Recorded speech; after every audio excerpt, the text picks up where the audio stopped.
Hello everyone, this is Veena, Professor of CAC Department in SRM IST Ramapuram. Today I'm just going to give you an introduction to data science, and we are also going to explore the data using series and data frame. Topics we discussed in this presentation is first one, I'm just going to give an introduction to data science, and then we'll explore the data using pandas libraries for series and for data frames. So, what is a data science? Data science is all about data gathering, analysis, and decision making. So, we all know how to gather the data. If we have a huge amount of data, we need to gather it, and we need to gather, and then we are mainly going to gather only for analysis purpose and for making the decision. So, data science is all about gathering, analysis, and decision making. And what else we can do with the data science? Data science is also about finding the patterns in the data. So, in what way the patterns are going to be present? So, patterns in the sense, what is a hidden pattern? So, we just want to know what are the customers who have bought the items frequently in the market. And based on that, we are going to make some future predictions. So, that is also one of the important concept that we can able to do it using the data science.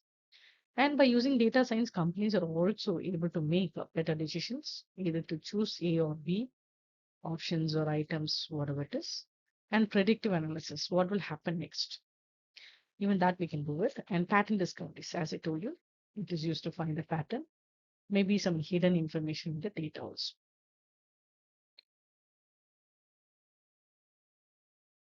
Where is data science needed? Data science is used in many industries in the world today, example in banking, consultancy, healthcare, and manufacturing. So examples of where the data science is needed for route planning, for example, to find the best route when you're going to go in a ship or when you're going to go through a car or a bike, wherever it is, and to foresee the delays for the flight or ship or train. So you're just going to make the analysis what will happen if it is going to be a delay in a particular vehicle to come late. So what is next? To forecast the next year's revenue for a company, to analyze the health benefit of training. Of course, we can be able to analyze the health of a particular patients, and we can able to predict what will happen in the future also, and to predict who will win the elections based upon the parameters or data we have it at hand. So data science can also be used in business. It can be applied in nearly every part of the business where data is available. You can see that any organization has the data. There's a huge amount of data. So we don't know what to do with the data. We're just going to we can use this data for analysis, for making some decisions. So how to make it? There are certain algorithms in data science where we can use it to analyze and take a decision accordingly. For example, consumer goods, stock markets, industry, politics, logistic companies, and e-commerce. So what is data? Data is nothing but it's a collection of information. Our purpose of data science is to structure the data. Whatever the data that we collected, it is not necessary that it is in the form of proper structured form.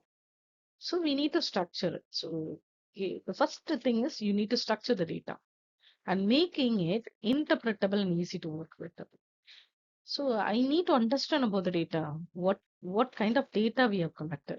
So we need to understand it and easy to work it for what? Analysis. So the data can be categorized into two groups. So whenever I take any kind of data, it is of two groups. One is structured, another one is unstructured. So as I told you, first one is unstructured. So the unstructured data is not organized. It is not in proper format. Okay, as we expect. We must organize the data for analysis purpose. For analysis, we cannot give the unstructured data. We need to organize it properly, and then only we can able to give it as an input to the analysis. Structured data. Structured data is organized already and easy to work with for analysis purpose. So I can see this is your unstructured data and this is your structured data.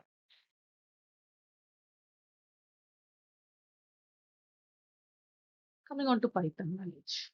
So Python is a programming language widely used by data scientists, and Python has many inbuilt mathematical libraries and functions, making it easier to calculate the mathematical problems and to perform some data analysis also. Okay, so here we are going to explore the next part is going to be the exploration of the data using series and the data frame. Okay. So Python libraries, Python has many libraries with large collections of mathematical functions and analytical tools. First one is Pandas. This library is mainly used for structuring the data operations. Mainly it is useful for data pre-processing, like importing the CSV file, creating the data frames, and data preparation. So data frames and series is nothing but the one way of organizing the data. That is making the data be in a structured format.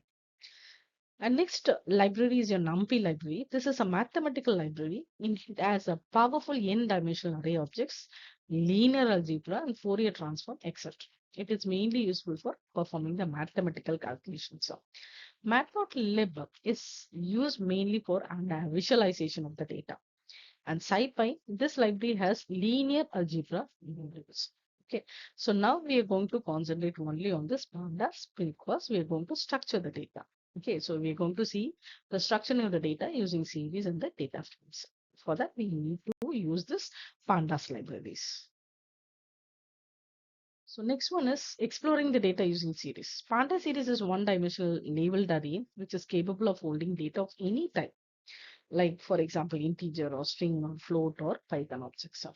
So basic operations which we can perform it on the Panda series is creating a series, and we are going to access the element of the series. We are going to see that.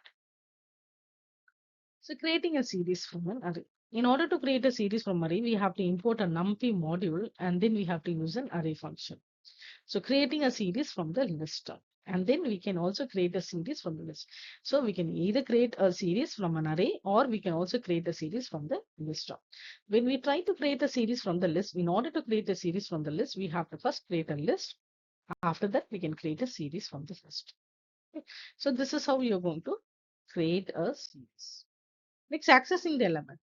So how to access the element? Either you can use the index operator, like a square bracket. That is the called as the index operator. Either you can use this index operator to access the element in a series. Excuse me. Usually the index must be an integer. And next one is accessing element using the label. I can also give the directly the index label also. So usually when I form an array, the array will have an index value, the label. That label also, the label value also can be given here. Okay, so a series is like a fixed size dictionary. In that you can get and set the values by the index label. Okay, so now we're going to see how to create a series and how to access the element of the series.